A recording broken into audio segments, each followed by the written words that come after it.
Hey, it's Elaine. I'm back with a tip on standing out from the competition as a colorist. Very few colorists take the time to look at the eye color and skin color of their guest. It's super important to match the hair color to the skin tone and eye color. When it's not right, clients will look in the mirror and they can't figure out what it is. They know their makeup's not working, their wardrobe's no longer working. It makes a huge difference. So, for an example, I want you to see me in this blue shirt with my cool gray glasses. They're like a cool tone gray blue. I have cool tones in my hair and I have cool toned lipstick, cool toned blush. Those are my colors. When you look at the inside of my arm, if you look up close, it may not show on the camera, but I have a lot of blue veins and very pink undertones in my skin. If you look at another client, they may have yellow undertones and green veins. The yellow with the green veins means they are someone who is warm and looks better with warmer shades.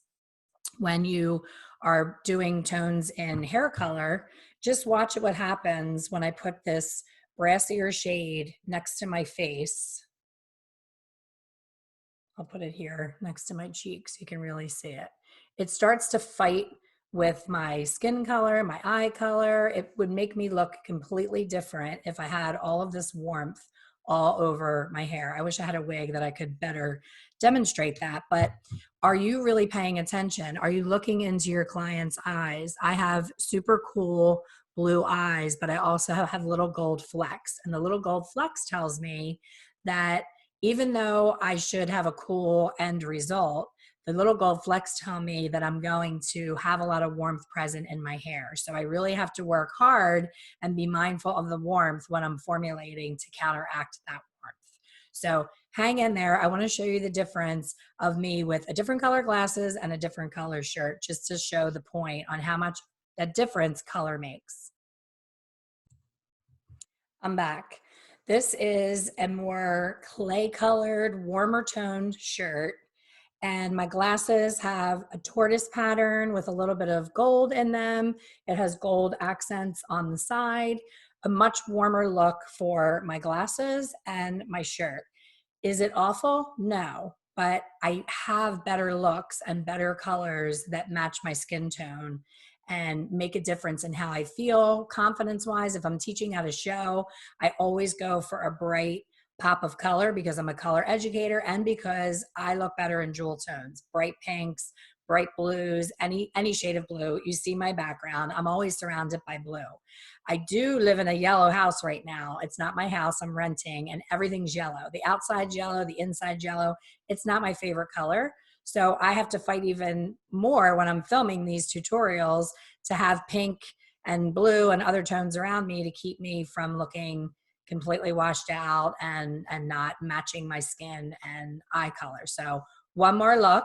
Take a look at this. It's fighting it a little bit. I didn't change my makeup, so that helps. But if I had, say, an orangey lipstick on, it would really fight with my skin tone. So for your guests, they have to keep altering and changing their makeup and their wardrobe to match what you're doing with their hair color. So hang on, one more change.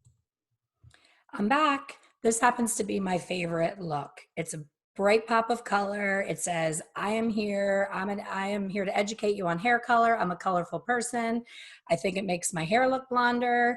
My glasses match better with all of these tones. And I look like I have more color in my skin just from changing my shirt and putting my usual glasses back on. I didn't change the hair color at all, but the hair color is in the tone that it needs to be to match with my skin and eye color. If my hair was, the brassy color that I shared earlier, if I had a lot of this going on, I would have to fight so much harder to change my makeup to fight against that.